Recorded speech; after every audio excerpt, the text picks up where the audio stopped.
La Banque Populaire Grand Ouest donne le go pour TVR Business Club, hashtag la réussite est en vous.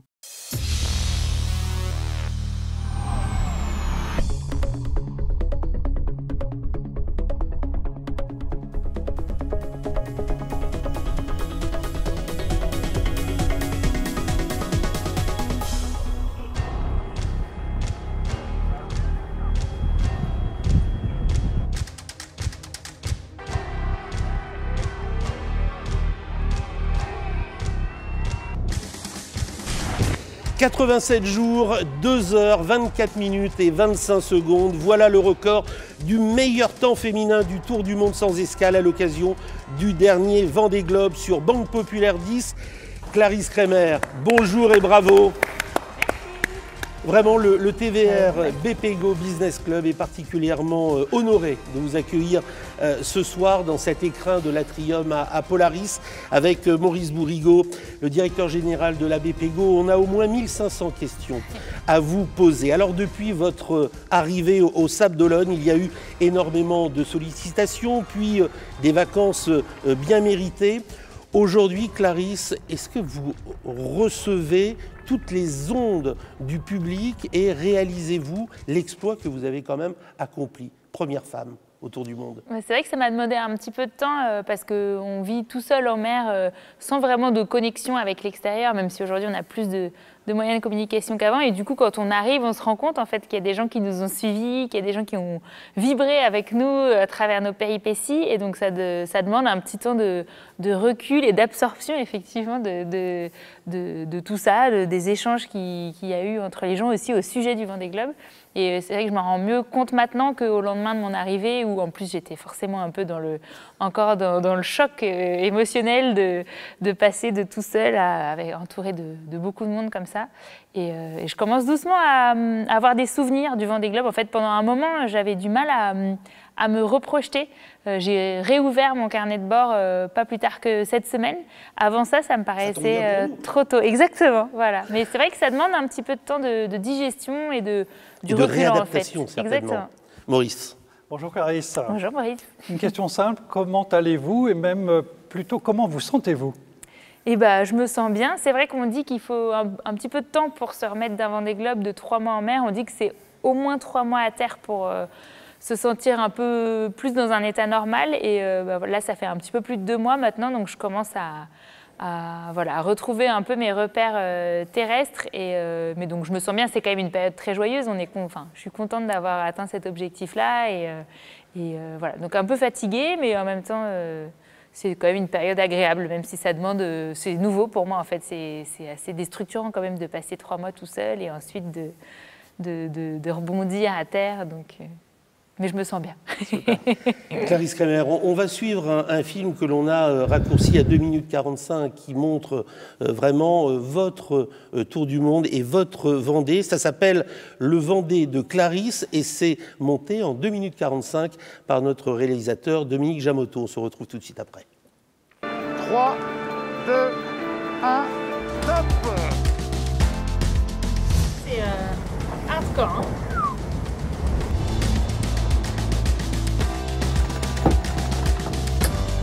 J'ai été fatiguée, je me suis plainte, j'ai eu peur, j'ai eu froid, j'ai eu chaud.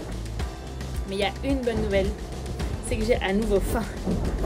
Un petit œuf sur le plat, façon clacla. Enfin voilà, la vie normale à bord du bateau, quoi.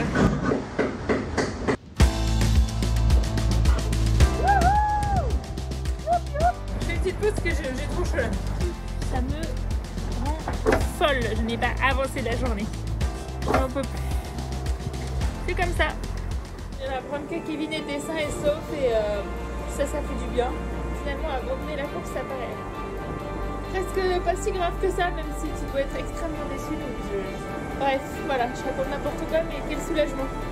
En ce moment, je suis en train de passer sous l'Afrique. Je suis en train de commencer l'océan Indien. Ça bombarde. Il n'y a pas tant de vent que ça, là j'ai entre 22 et 25 nœuds, mais une mer horrible. Et ça tape là, un truc de dingue. Je tiens que allongé dans le bateau là. Bientôt le skipper. Fais un peu. Allez. La 2 et la 3. Je suis California. C'est la fête d'avoir de banque populaire. C'est cool, c'est la tête, je suis contente. Bon bah voilà, je suis en haut du mât, mais c'est un échec. J'ai des cicatrices partout, j'ai le vertige et j'en peux plus là. J'espère que ça va fonctionner parce que là, je suis super contente d'en être arrivée là et je pense que je serai encore plus contente demain quand j'aurai vraiment passé la ligne et je serai bien soulagée de savoir que ça y est, c'est bon. Un immense merci à tous pour vos soutiens pendant cette aventure de dingue. Ça y est, c'est le Vendée Globe 2020 résultat qui est en train de se terminer.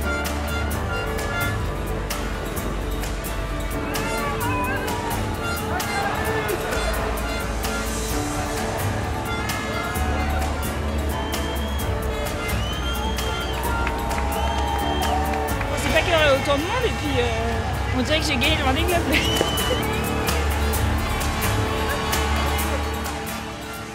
Clarisse, ce qui est vraiment très émouvant lorsque l'on regarde ces images, c'est de constater le degré d'émotion que vous avez pu nous faire passer durant toute la course. Ça allait, ça se voyait, ça n'allait pas, ça se voyait aussi. Vous nous avez vraiment communiqué vos émotions. On a suivi, mais vraiment, mille après mille, ce tour du monde. Bah, j'ai pas vraiment réussi. Enfin, comment dire, j'ai pas cherché à le faire plus que d'habitude. En fait, c'est juste que c'est ma façon de partager ce que je vis. Et c'est vrai que quand on fait un Vendée Globe, on passe par beaucoup d'émotions différentes. C'est un peu une espèce de montagne russe permanente. On essaye de lutter un peu contre ça pour pas trop. Voilà, pas trop être un peu plus maître de la situation et pas trop se laisser happer par les moments difficiles et même par les moments trop joyeux pour pas être trop dans l'euphorie non plus, pour voilà, rester ce qu'on appelle moral stable. Les bons marins sont censés avoir un moral stable. Mais voilà, j'ai partagé en fait ce que j'ai vécu et sans filtre en fait, de façon assez transparente. Moi, j'ai vraiment à cœur de montrer aussi les moments difficiles parce que pour moi, il y a au moins autant de leçons, si ce n'est plus, dans les moments difficiles. Et c'est peut-être là où on évolue le plus. Pour moi, les moments faciles, eh ben, c'était plus comme des bonbons, comme des récompenses à travers tout au long du Vendée Globe. Et les moments difficiles, c'est peut-être là en fait, où j'ai le plus appris. Donc c'était hyper important pour moi de montrer toutes les facettes et qu'on ne puisse pas imaginer. On nous appelle souvent les héros des mers. C'est pas que je suis contre cette expression, mais c'est important de montrer qu'on a des défauts, des faiblesses et qu'on travaille et qu'on vit avec et qu'on grandit avec. C'est pour ça que vous avez tellement captivé aussi tous les internautes. Mais là, dans l'extrait que l'on a vu, on sent l'émotion lorsque vous parlez de Kevin Escoffier, le rescapé. Et puis on souffre un petit peu avec vous, de vous savoir en haut du mât, être obligé d'y aller 3 fois parce que l'outil tombe. On est malheureux à ce moment-là. Et puis tellement heureux de vous voir aussi reprendre un petit peu espoir, sentir que la ligne d'arrivée se rapprochait. Et puis cette arrivée, vous le dites d'ailleurs dans le film, on avait l'impression que j'avais gagné le Vendée. Mais oui, vous l'avez gagné en tout cas pour nous. Maurice. Oui, enthousiasme très communicatif. Et puis j'aimerais revenir sur une phase, vous avez la trouille de votre vie. Au début de la course, ouais. Il y a une météo exécrable, enfin, on n'imagine pas à quel point ça peut être dur. C'est différent d'être dans la difficulté et avoir la trouille de sa vie. Alors j'en ai parlé à votre maman qui dit non, très stoïque, voilà, elle montre une certaine distance par rapport à ça. Vous avez communiqué cette peur, qu'est-ce que ça a généré chez vous comme énergie? Parce qu'on vous sent apeuré. Oui, parce que j'étais face à une situation que je n'avais jamais vécue auparavant, face à une tempête tropicale en plein milieu de l'Atlantique, au milieu de mon chemin. Et c'est le genre de tempête où on dit que les fichiers météo ne sont pas très fiables, donc on peut s'attendre à bien pire que ce qui est annoncé. Et c'est vrai que c'était la première fois que ça m'arrivait, en particulier sur mon bateau, et surtout avec si proche du départ, en fait, avec tellement de choses à faire encore derrière que j'étais, voilà, je ne savais pas comment gérer mon bateau et comment me gérer face à cette situation. Et oui, j'avais peur de cette tempête, j'avais peur de faire une bêtise, j'avais peur de ne pas être à la hauteur dans cette situation-là. Et donc je l'ai géré en faisant ce que je savais faire et du coup j'ai contourné. Ce qui a été dur, c'est que j'ai l'esprit de compétition et du coup j'ai dû un peu mettre le sport, enfin la partie compète de côté pour préserver mon bateau et pour me rattacher aux branches que je connaissais Et donc ça a été ça mon réflexe en fait face à une situation complètement inédite pour moi, où je sentais que je pouvais mettre en péril mon Vendée Globe, et ça c'était quelque chose que je voulais pas laisser arriver. Vous êtes avec le plus beau team du monde, avec Ronan Lucas à sa tête, ouais. C'est assez magique. Est-ce que vous pouvez nous faire rêver aussi qu'est-ce qui a été magique? C'est le Cap Horn, qu'est-ce qui est magique pour un marin comme vous dans ce tour du monde? Ce qui est magique, c'est vraiment la totalité. En fait, c'est l'idée qu'on arrive à faire le tour de la planète Terre avec juste le vent. Et c'est des gros bateaux, mais en fait, ça reste 18 mètres à l'échelle de la planète, c'est pas tant que ça. Et moi, c'est pareil, ça c'est quelque chose que j'avais au fond de moi pendant toute la course. Et ça m'arrivait de prendre de fou rire sans raison au milieu de la journée, juste parce que je me disais, mais c'est incroyable. Enfin, j'avais l'impression, et ce qui est magique aussi, c'est l'impression d'être sur une autre planète. L'océan, c'est un des rares endroits encore sur Terre à être complètement à l'état sauvage. Et donc, on a l'impression que quelqu'un nous a ouvert une espèce de porte vers un autre univers et qu'on a le droit de jouer avec cet univers pendant 3 mois. Et ça, c'est un voyage complètement magique. Et ramener, nous, terriens, 87 jours. C'est 87 jours d'une vie normale ou c'est 87 jours d'une vie extraordinaire? C'est un petit peu les deux, parce qu'on a des besoins qui sont, quand on est sur l'eau, qui sont complètement primaires. Il faut absolument qu'on arrive à s'alimenter, il faut qu'on arrive à s'hydrater, il faut qu'on arrive... Enfin voilà, il faut survivre dans cet univers un peu compliqué, un peu hostile. Et en même temps, on sent bien qu'on est hors du temps, qu'on est dans une vie qui ne correspond pas vraiment à ce qu'on fait habituellement. Et puis on a aussi l'impression, moi à la fois c'est passé très très vite ces 3 mois, et en même temps j'ai l'impression d'avoir vécu presque 5 ans ou je ne sais pas combien d'années, mais on passe tellement par tout un tas d'émotions et on vit tellement d'aventures tous les jours que c'est très très intense, et on se souvient de chaque moment de façon très, très pointue, très précise. Donc ça donne l'impression d'avoir rajouté de la vie dans la vie, quoi, de vraiment condenser tout ça. Maurice. Ouais. Vous évoquez le mot héros. Oui, vous êtes véritablement des héros. On sait ce qu'a vécu Armelle et toutes les aléas. Il n'y a pas plus d'aléas que sur un bateau. Il y a un nombre d'inconnus et de possibilités de danger pour votre vie. Comment vous avez vécu ce qu'a vécu Kevin? Comment vous l'avez vécu en direct? Oui, c'est vrai que c'est des moments... quand on est en mer, on sait que c'est un milieu hostile et qu'il ne faut pas faire trop de bêtises, surtout quand on est en solitaire, qu'il n'y a pas beaucoup de jokers pour nous sauver en cas de problème. Et donc d'assister effectivement à distance au sauvetage de Kevin Escoffier, ça a été... assez dur parce qu'on se demande si on n'est pas en train de vivre la situation que tout le monde craint et redoute tout le temps quand on part en mer. En fait, on a cru à un moment donné qu'on n'allait pas le retrouver parce qu'on sait que c'est extrêmement difficile de trouver un radeau de survie au milieu de l'eau, en particulier comme enfin, Jean, il était sur un IMOCA tout seul et c'est très proche de l'eau. Enfin, c'est très difficile de voir, de trouver quelqu'un. Et quand on a su qu'il l'avait perdu de vue, moi, je me suis dit que c'était fini. Et donc, on se retrouve... En fait, on pense... le premier réflexe, c'était même pas de penser « Ah, ça pourrait m'arriver », c'est même si j'étais à 400 000 de Kevin, j'avais l'impression d'être au même endroit que lui et de me dire il est en train de mourir à côté de moi, en fait.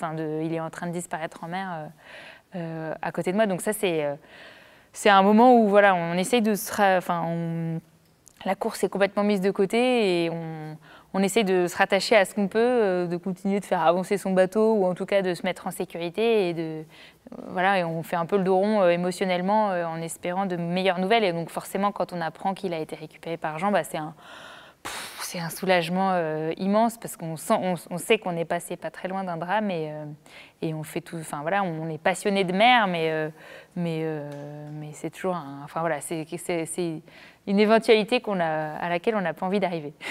Alors les journées se sont bien passées. Je crois qu'il y a eu un petit coup de mou le soir de Noël. Le soir de Noël toute seule, là c'était un peu plus difficile? C'est vrai que j'ai été très agréablement surprise de quasiment pas souffrir de la solitude. Alors il y a des moments qui sont difficiles et où on se dit j'aimerais bien un coup de main, mais de souffrir de la solitude en se disant mais qu'est-ce que je fais toute seule ou à pas supporter, ça m'est jamais arrivé, sauf le soir de Noël où je pense que j'ai peut-être un peu comparé ma position à celle, même malgré la crise sanitaire, d'autres personnes qui étaient au moins 6. Et c'est vrai que c'est souvent des bons souvenirs, les veillées en famille. Et donc c'est simplement ça, plus des conditions météo qui étaient un peu compliquées ce jour-là. Donc j'avais du mal à en profiter. J'avais pourtant un bon petit plat préparé par ma maman, mais j'en ai pas profité ce jour-là parce que c'était trop compliqué. Donc forcément, petit coup de mou. Au niveau des repas, il y a les 31 ans quand même seuls en mer avec le gâteau, les bougies qui sont soufflées. Tout ça pour vous dire que vous avez 31 ans, que vous êtes né à Paris, que vous avez fait de belles études, HEC, ça force là aussi le respect. Un engagement associatif, c'est aussi un plus toujours lorsque l'on vit de fortes sensations d'avoir le cœur qui est réellement bien là, parce que vous avez encadré des jeunes en rémission de cancer sur un bateau. C'est là que vous allez rencontrer votre compagnon, le skipper Tanguy Le Turquet.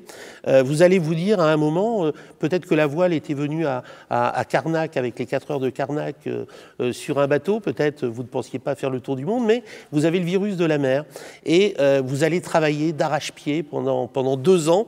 Vous allez quand même en 2017 faire la mini transat, La Rochelle-Martinique, 2e place. Et là, le Vendée Globe. Vraiment, aujourd'hui, vos rêves, vos défis sont quelque peu réalisés parce qu'un Vendée Globe, c'est un peu le Graal pour tout navigateur.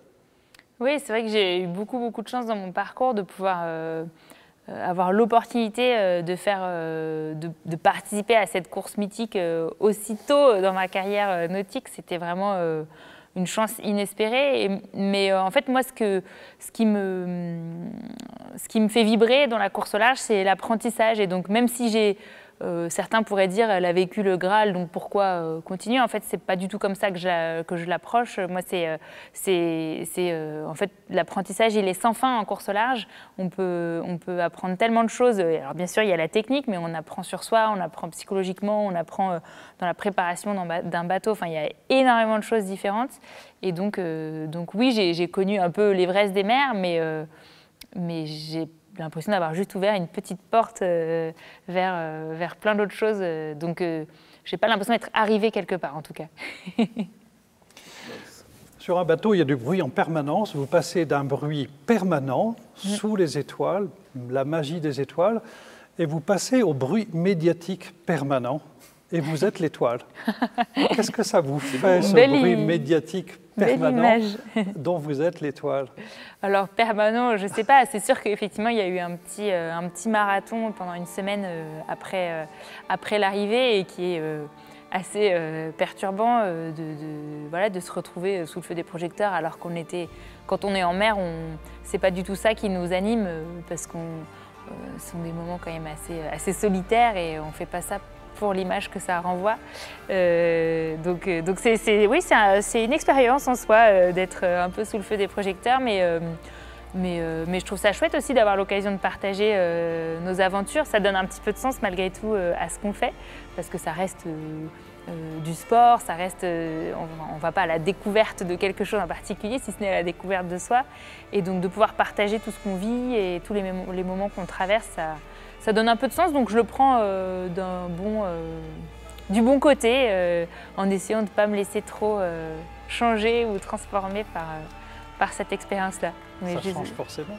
Oui, ça change parce que ne serait-ce que l'exercice de parler un peu de sa vie et de soi, c'est un exercice en soi, mais ça reste quelque chose de joyeux de pouvoir parler d'une aventure qu'on a eu la chance de vivre et qu'on a aimé vivre.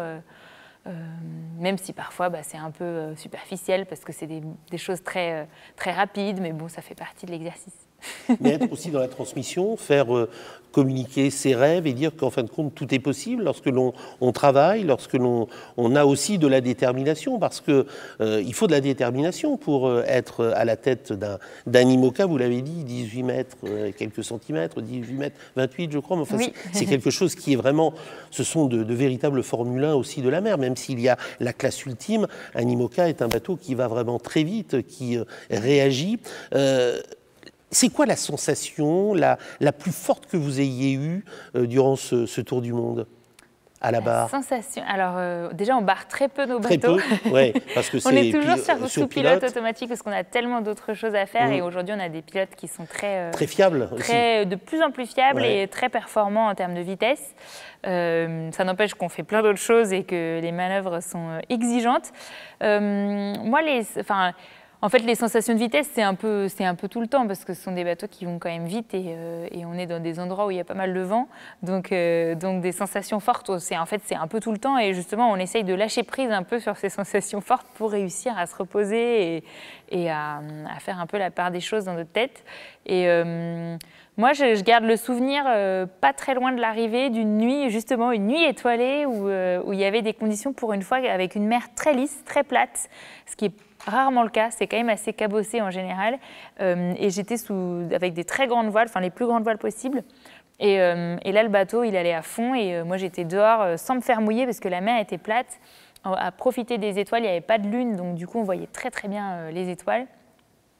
Et là, ça dure quelques heures et on a beau être fatigué, pour rien au monde, on irait s'allonger à l'intérieur parce qu'on a envie de profiter de ce spectacle. Et il y a vraiment des moments où on a l'impression d'être au milieu d'un spectacle et là, on se dit il faut ouvrir grand ses mirettes et profiter. Donc il y a plein de belles sensations et de moments hyper forts comme ça. Il nous reste 5 minutes, Maurice. Parlons de mensuration. 23, 32, 38. C'est les dimensions de l'ultime. Ouais. 23 mètres de large, 32 mètres de long, 31 mètres 99 et 38 mètres le sommet du mât par rapport au niveau de l'eau, puisque tu évoquais. J'apprécie. Ça fait rêver ou ça fait peur de se dire, c'est la différence entre une voiture de rallye et une Formule 1. Comment vous voyez ça, vous? Parce que vous avez fait l'Everest des mers dans la course, mais ce bateau, qu'est-ce que ça évoque pour vous? C'est vrai que cette classe ultime, donc des grands trimarans conçus pour battre des records, c'est encore une autre catégorie. Ce sont des bateaux qui sont beaucoup plus volages, beaucoup plus dangereux en soi, parce qu'on sait qu'ils peuvent se retourner. On joue avec les limites de la technologie marine, en fait. On en est à voler. Donc moi, je suis complètement fascinée par ces bateaux-là. C'est vrai qu'aujourd'hui, j'ai encore un peu de mal à m'imaginer sur ce genre de bateau, parce que c'est une marche qui est énorme entre ce que je fais aujourd'hui et ce genre de bateau manœuvré en solitaire. Il n'y a pas beaucoup de marins qui sont capables de faire ça aujourd'hui. D'ailleurs, il n'y a pas beaucoup de bateaux comme ça, mais pas beaucoup de marins capables de toute façon d'appréhender un truc pareil. Et donc voilà, moi j'ai beaucoup de fascination. Je suis passionnée de mer et de bateaux, donc forcément beaucoup de fascination pour ces bateaux, pour leur construction et pour ceux qui sont capables de les manœuvrer en solo et de tenir surtout le stress que ça représente. L'étape d'après, peut-être avec des foils? Sur un IMOCA, oui. Et ça pourrait être, effectivement, pour moi, c'est un peu l'étape d'après techniquement et sportivement en termes de performance. Donc, ça pourrait être ça. En tout cas, c'est sûr que j'ai envie de continuer à progresser et c'est des bateaux qui permettent de faire le tour du monde en solitaire. Donc, c'est des bateaux que j'aime bien. Maurice. Un petit clin d'œil à vos potes d'HEC? Oui, j'ai eu pas mal de messages depuis que je suis rentrée du réseau HEC, parce que c'est vrai que ça dénote un petit peu dans les cursus, mais c'est chouette, je me sens bien entourée, donc je leur dis coucou. Vous êtes une entrepreneur dans l'âme. Ça va vous démanger à nouveau bientôt. Enfin, votre papa est un entrepreneur et vous aussi, vous aviez d'ailleurs déjà fait vos preuves. En montant une agence de voyage à 25 ans, avec votre frère aussi. Oui, elle existe toujours. Moi, je suis plus opérationnelle là-dedans, mais ça fonctionne toujours, un peu moins par temps de Covid. Mais c'est vrai que oui, j'ai toujours l'âme, je pense que c'est quelque chose qu'on a en soi, effectivement, d'avoir envie de créer des choses. Mais en fait, je le retrouve quand même dans mes projets bateaux. On part d'un état de fait avec des hypothèses et un certain degré de connaissance, et on essaye d'en attraper des nouvelles et de progresser. Donc dans l'état d'esprit, ça ressemble. Donc aujourd'hui, je ne suis pas en manque d'entrepreneuriat. Ce sera peut-être une des dernières questions, mais j'aimerais juste avoir ce volet particulier des navigatrices et navigateurs. Vous êtes vraiment des sportifs de très haut niveau, accessibles, toujours prêts aussi à faire partager, ce qui est rare dans d'autres sports. Mais on sent beaucoup de cœur, certains sont engagés auprès de causes humanitaires, et vous avez, et c'est votre cas, un regard aussi particulier sur la planète. Le fait de faire le tour du monde, ça vous permet aussi d'observer, de voir les plastiques qui sont si handicapants aussi pour beaucoup d'espèces en mer. Vous avez vu que cette planète, elle change dans le mauvais ou dans le bon sens ? Alors moi, c'était mon premier tour du monde, donc je n'ai pas pu faire de constat par comparaison.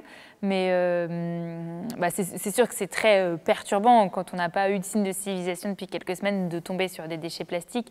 Après, c'est une problématique parmi beaucoup d'autres. Et c'est vrai que moi, je suis assez sensible à ce sujet-là. C'est quelque chose qui me tient beaucoup à cœur, et je pense qu'y compris dans la cour. En fait, c'est tous les secteurs à terme qui vont devoir travailler pour améliorer leurs pratiques et améliorer leur façon de gérer cette problématique-là. Et la course au large, je pense qu'on a aussi des choses à faire pour avoir un impact moindre. On arrive au terme de cette émission. On aurait aimé, Maurice, poursuivre beaucoup plus longtemps. On se reverra très certainement sur des pontons. J'ai 2 remerciements. Le premier pour Maurice, qui a organisé aussi cette rencontre avec la Banque Populaire Grand Ouest, et puis Voile Banque Populaire. Et puis, bien évidemment, pour vous, un très grand merci. On a été très fiers, très honorés de vous avoir comme ça dans cette magnifique écrin de l'Atrium durant ces 27 minutes.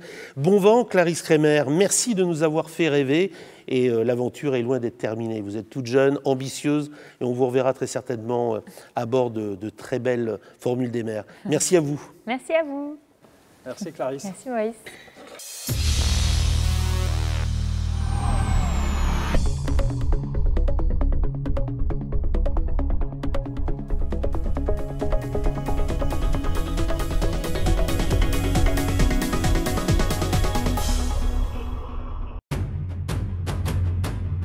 La Banque Populaire Grand Ouest donne le go pour TVR Business Club, #la réussite est en vous.